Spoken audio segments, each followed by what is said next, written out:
It's amazing what you can accomplish with 140 characters. Welcome to WatchMojo.com, and today we're counting down our picks for the top 10 most outrageous Donald Trump tweets. And in the 1920s, people talked about global cooling. I don't know if you know that or not. They thought the Earth was cooling. For this list, we're taking a look at the most extreme and illuminating things Donald Trump has said on Twitter since he first joined the social networking service in March 2009. As one of the most famously unapologetic critics of government and political correctness. I have fans, they really love. We have an unbelievable bond. We have an unbelievable relationship. You retweet some of those. It's not just the fans. Yeah, but not the more nasty ones. Number 10. Nobody should be allowed to burn the American flag. If they do, there must be consequences. Perhaps loss of citizenship or year in jail. No one is quite as adept at simultaneously voicing discontent and riling up the masses quite like Donald J. Trump. Nothing you can do, folks. Although the Second Amendment people, maybe there is, I don't know. Shortly after reports surfaced claiming students at Hampshire College were burning the American flag in response to the outcome of the presidential election, Trump hopped on Twitter to express his disapproval. You want to claim this land as a land of the free? Then the symbol of your country cannot just be a flag. The symbol also has to be one of its citizens exercising his right to burn that flag in protest. Considering the fact that flag burning is protected under the First Amendment of the U.S. Constitution as part of free speech, Trump's stance seems pretty wild. In 1989 and 1990, the Supreme Court said there is a constitutionally protected right to burn the American flag. It is protected under the First Amendment. The other thing the Supreme Court has said is that the right to citizenship is a constitutional right. Ironically, however, Trump's opponent Hillary Clinton actually co-sponsored the Flag Protection Act of 2005, which, while it did not pass, sought to punish those who destroyed the flag with a hefty fine, incarceration, or a combination of the two. There is a population of this country that seems to focus a great deal of time and energy on this conversation, so much so that I am moved to ask this question.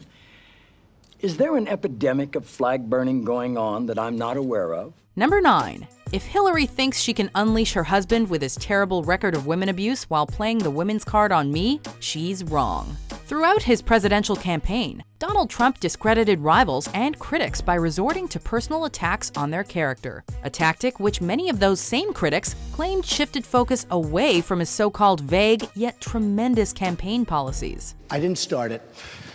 Okay, I didn't start it. But sir, with all due respect, that's the argument of a 5-year-old. I didn't start it. So it seemed par for the course when he dredged up Bill Clinton's past indiscretions as a maneuver against Democratic candidate Hillary Clinton. I did not have sexual relations with that woman. Trump denied this was an attempt to disparage Hillary or take attention away from his own misogynistic behaviors. Nobody has more respect for women than I do. But that denial became difficult to substantiate when a recording of Trump bragging about inappropriately touching females emerged in October 2016. Even so, Trump responded indignantly on Twitter before ultimately issuing an apology that also attacked Bill Clinton.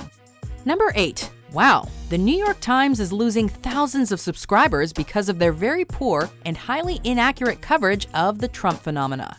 Some dissenters say that part of Trump's MO during his time on the political stage has been to incite a strong sense of distrust in the media by dragging their reputation through the mud should anyone report negatively against him. You could see there was blood coming out of her eyes.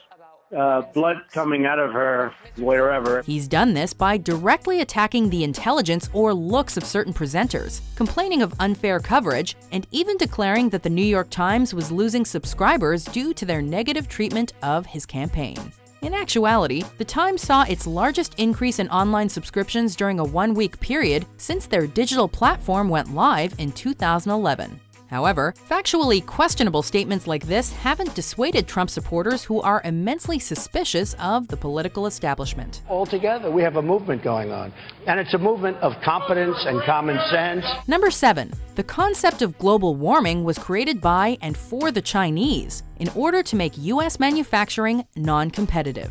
With surveys saying that over 97% of scientists agree that climate change is caused by human influence, the world was beginning to see some progress being made on the issue. But the validity of fact-based peer-reviewed studies by multiple universities and environmental agencies has still been called into question. notably by Donald Trump himself. But I don't believe that what they say. I think it's a big scam for a lot of people to make a lot of money. His belief that climate change was manufactured by the Chinese, and the fact that many of his cabinet picks were known climate change deniers and oil tycoons, set what some called a dangerous precedent for a clean and sustainable future.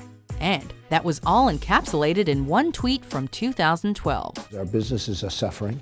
Our businesses are unable to compete in this country because other countries aren't being forced to do what our businesses are being forced to do. Number 6. In addition to winning the Electoral College in a landslide, I won the popular vote if you deduct the millions of people who voted illegally.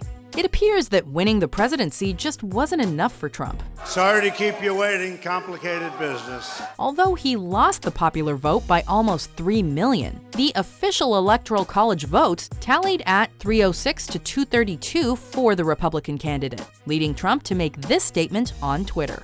While the landslide comment is dubious to anyone who can do a quick mental calculation, it's the unsubstantiated illegal voter accusation that critics found most troubling. In later tweets, he charged states that were won by Hillary Clinton, like California, New Hampshire, and Virginia, with voter fraud, again with no supporting evidence. Voting is a privilege in this country, and you need to be legal, not like California, where 3 million illegals voted. But then again, he'd been saying the election was rigged since the beginning, so why should him winning change things? Number 5. The theater must always be a safe and special place.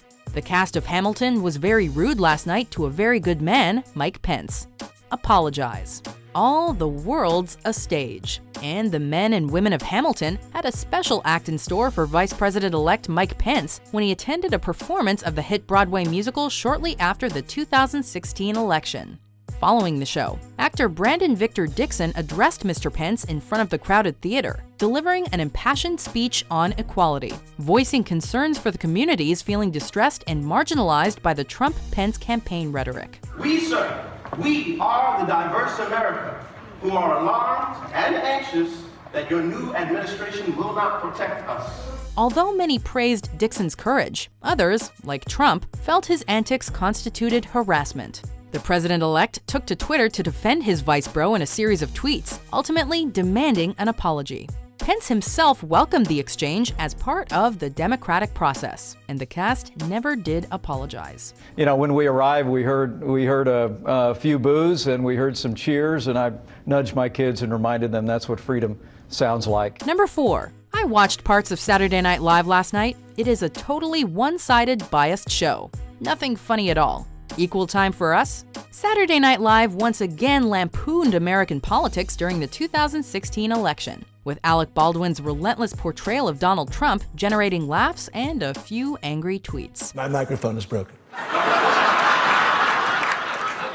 She broke it with Obama. She and Obama stole my microphone. They took it to Kenya. It all began in October 2016 when Trump accused SNL of being part of the media conspiracy to keep him out of the White House.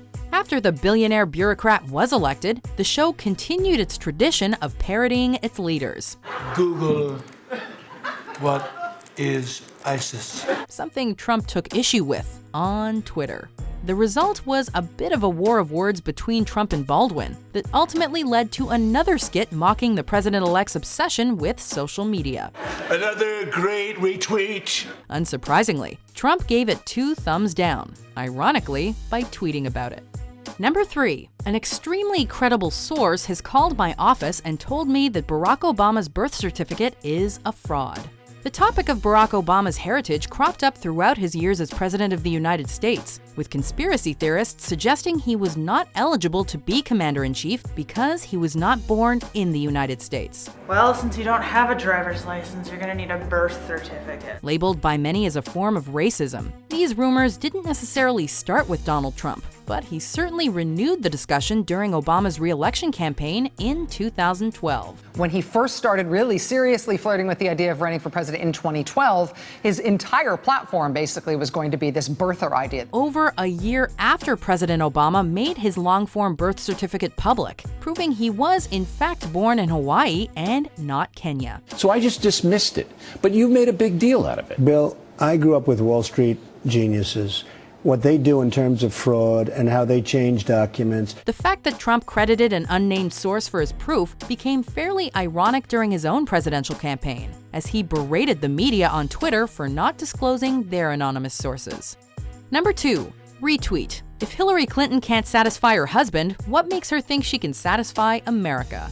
Trump claims to have deep respect for women, but there are dozens of readily available examples that fly directly in the face of that assertion. You've called women you don't like fat pigs, dogs, slobs, and disgusting animals.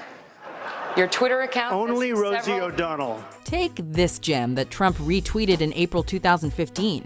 Moments after this went live, it was deleted, but not before actor Lenny Jacobson took a screenshot and reposted it to hold the Republican candidate accountable. It should also be emphasized that these are not Trump's own words, but a quote from another user he chose to retweet. You would be amazed at the ones I don't retweet. Bimbo? Well, there was a retweet, yeah. Did I say that?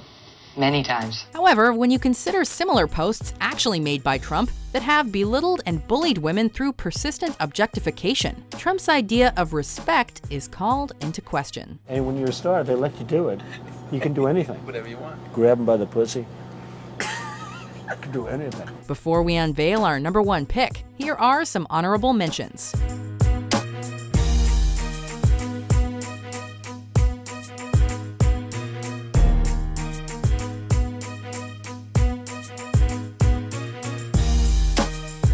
Number 1. 26,000 unreported sexual assaults in the military. Only 238 convictions.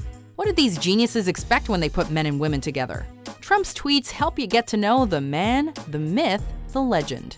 He can go from making perfect sense to outrageous, all in 140 characters or less. You retweeted an unflattering picture of her next to a picture of your wife. I thought it was a nice picture of Heidi. I thought it was fine. To wit, in 2013, Trump took to Twitter to address the topic of sexual misconduct in the U.S. Armed Forces, and his take caused a stir. Ignoring the typo on the word assaults, critics armed with the same Pentagon report Trump had seen explained that he was misunderstanding the issue. Many sexual violations in the military are perpetrated by men against men.